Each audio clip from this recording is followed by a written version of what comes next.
Isang napakagandang balita para sa ating mga OFWs. Personal na dumalo si Pangulong Ferdinand R. Marcos Jr. sa Bayanihan para sa Balikbayang Manggagawa National Reintegration Network Regional Fair at Balikturo, a Hero's Journey Way Home na ginanap sa Tacloban City.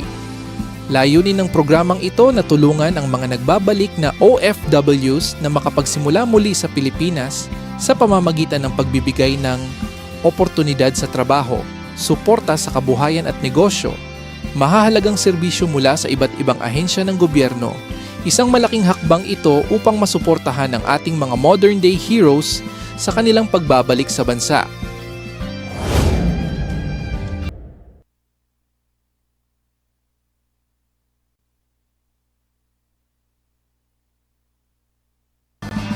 Mga kababayan, ang Pangulo ng Republika ng Pilipinas, His Excellency Ferdinand R. Marcos Jr.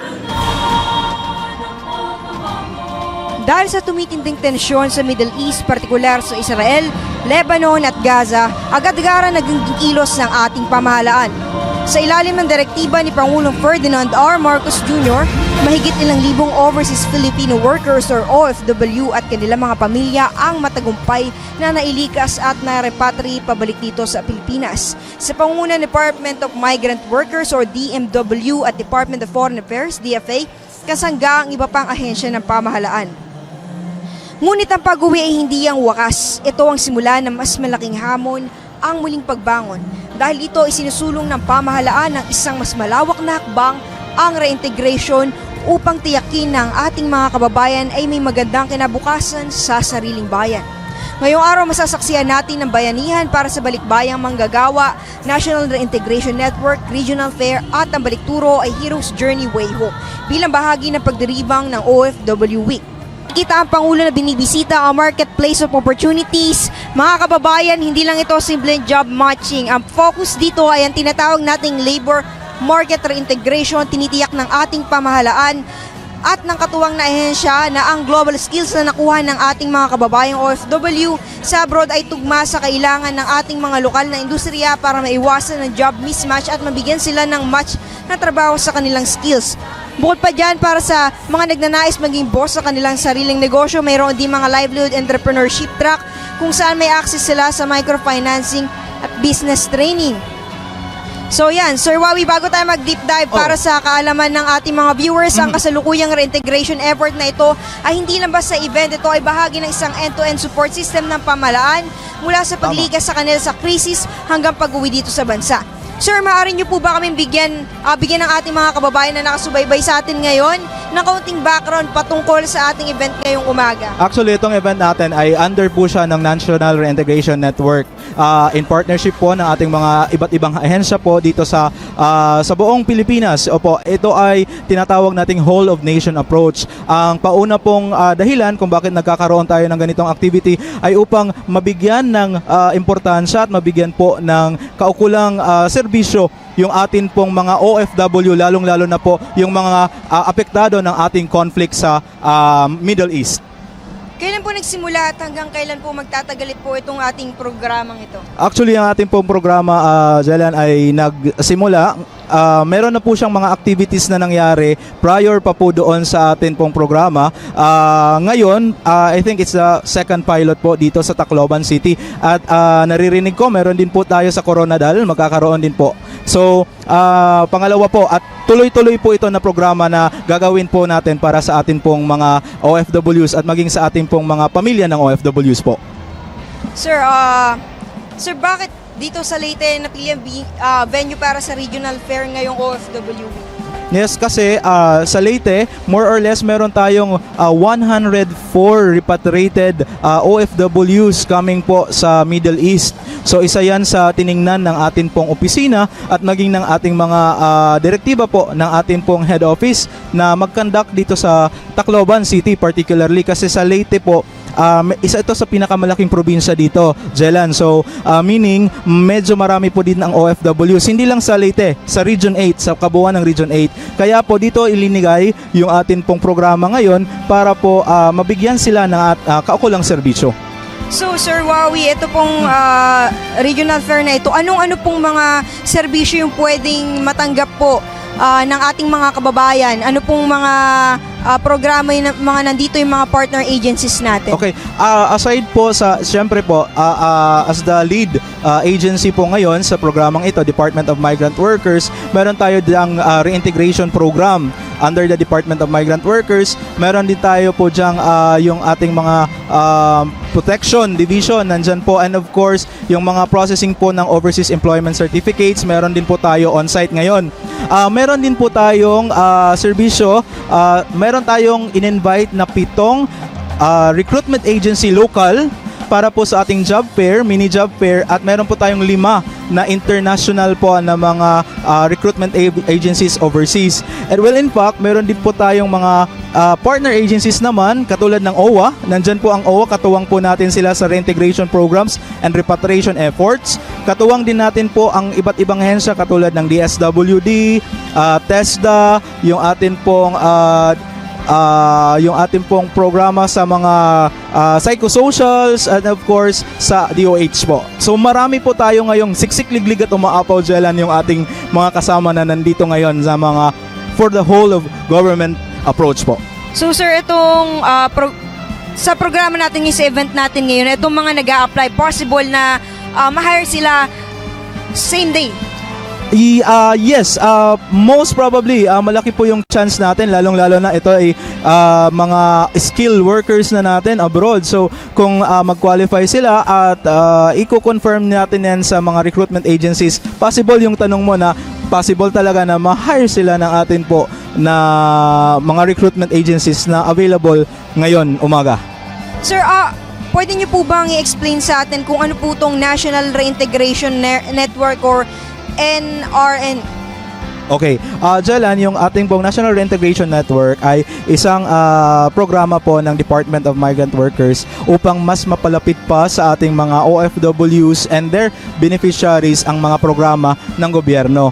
Ito po ay way ng Department of Migrant Workers para po mabigyan sila ng pagkakataon doon sa mga serbisyo na mayroon ang iba't ibang ahensya na partner po natin under the kaagapay. Actually, ang concept niyan is kaagapay natin ang ating mga partners. So may mga programa sila para sa ating OFWs, hindi lang sa OFWs, maging sa kanilang beneficiary. Kung baga, one-stop shop natin po silang pinunta, linagay ngayon dito sa National High School, Leyte National High School. So itong NRN, sir, nabasa ko nga sa ilalim ng tema Bagong Pilipinas na binuo na ang isang whole of government approach, nakatindig po to sa 3 haligi po. Nakaangkla po. Ito, may kabuhayan tayo, meron din po tayong kaalaman, tsaka yung isa po ay meron tayong kalinga, of course, welfare, meron tayong kalinga, welfare, kaalaman, the knowledge, and of course, yung kabuhayan, the reintegration po program.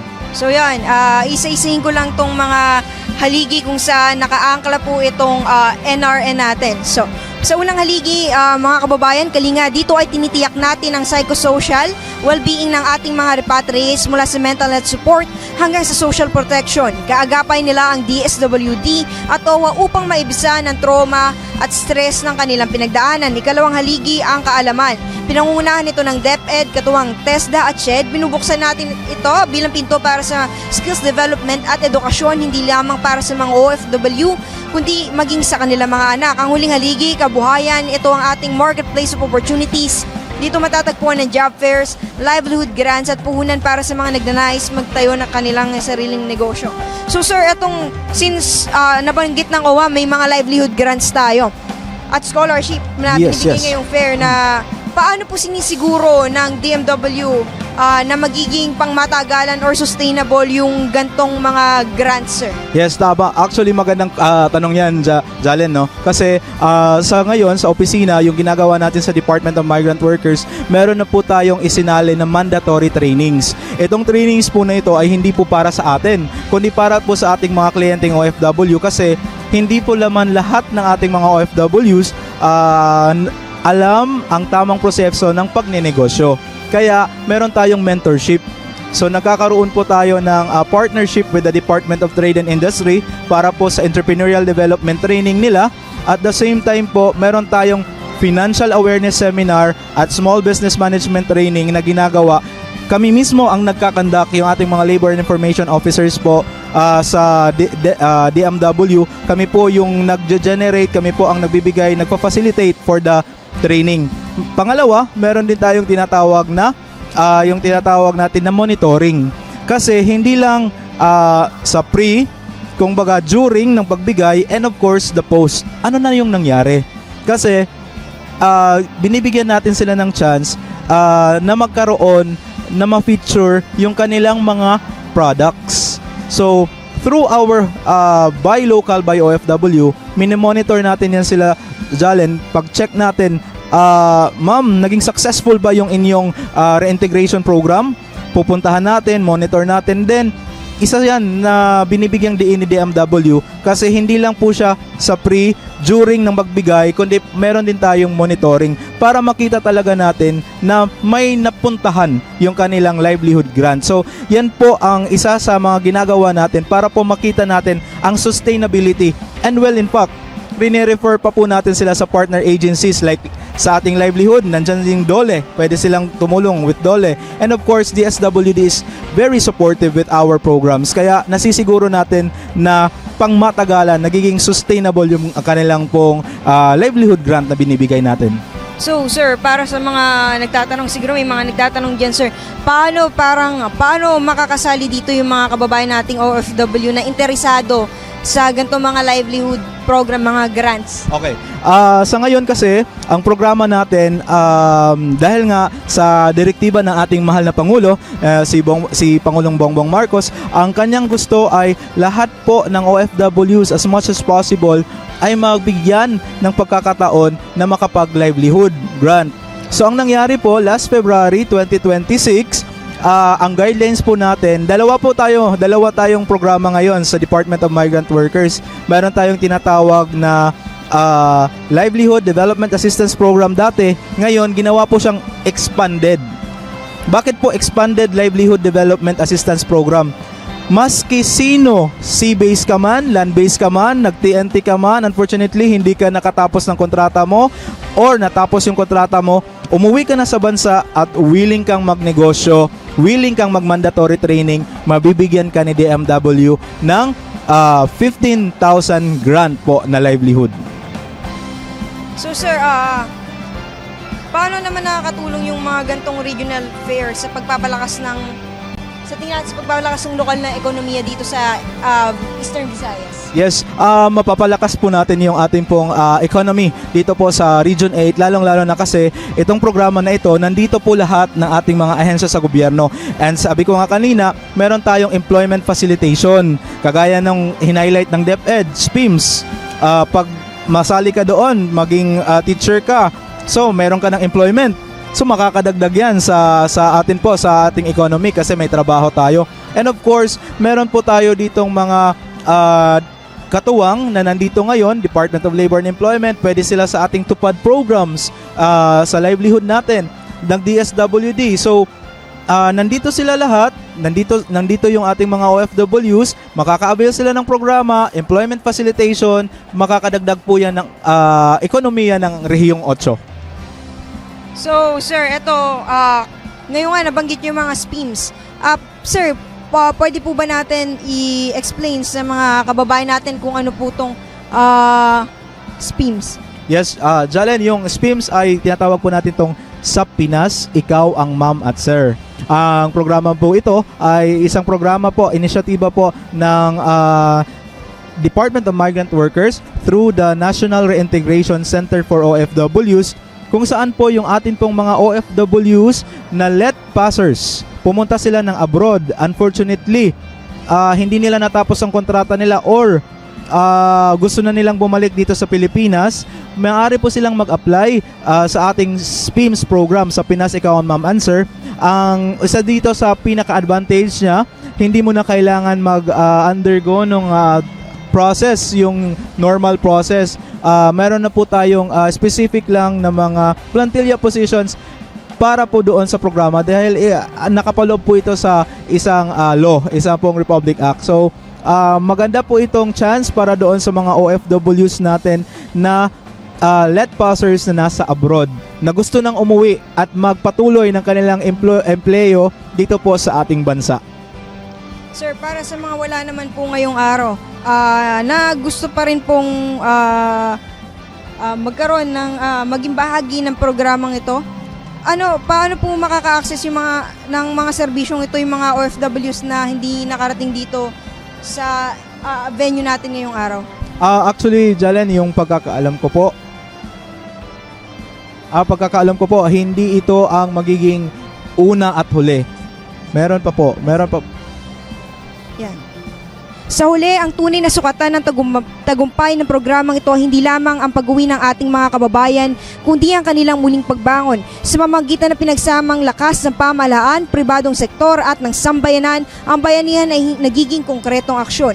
Dahil ang ating mga OFW ay hindi lamang bagong bayani, sila ay haligi ng isang matatag na bagong Pilipinas. Muli ako Ay dating OFW na nagtrabaho bilang guro sa Cambodia sa loob ng 3 taon. Napakalaking tulong ng SPIMS para sa mga OFWs, lalo't-lalo ng kagaya po sa akin, naninais pong bumalik dito sa Pilipinas para makapagtrabaho. Lalo't-lalo na inline pa rin po sa aking profesyon, which is ang pagtuturo. Pagbalik ko po dito sa Pilipinas, isa po akong maging instrumento na huhubog magtuturo, huhubog sa kakayahan ng mga kabataang Pilipino. Ipinapaabot ko po ang aking taus-pusong pasasalamat sa lahat po ng mga naging programa ng pamahalaan, maging sa inisyatibo din po ng mga agencies sa pamahalaan, maging sa ating Pangulo na rin po na siyang naging instrumento kung bakit po kami nakabalik dito sa Pilipinas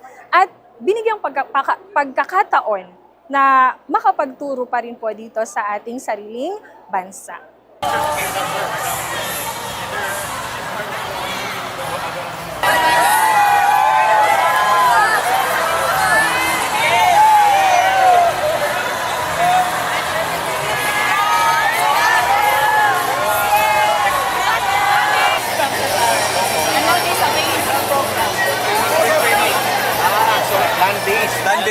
Land-based to sea-based. Sometimes I would like to migrate to sea-based. Sea-based na. Iba naman yung story.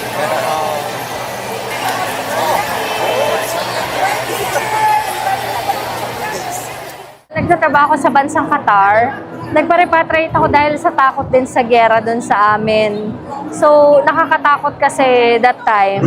Kaya napili ko na umuwi ng Pilipinas. Maganda yung ganong programa kasi tinutulungan nila kami ulit bumangon or makahanap ulit ng bagong trabaho na mas better. Nagpapasalamat ako sa Pangulong Marcos sa pagtulong niya sa gaya namin ng mga OFW na napapauwi ng safe dahil nga sa kaguluhan sa ibang bansa. Ito yung pagpapasinaya natin ng pinag-utos ng ating Pangulo. Kung tatandaan natin, nung huling Labor Day, last year pa, nakita na ni Pangulo yung pangangailangan na pagbubuklod ng lahat ng government agencies, particular sa reintegration ng OFWs.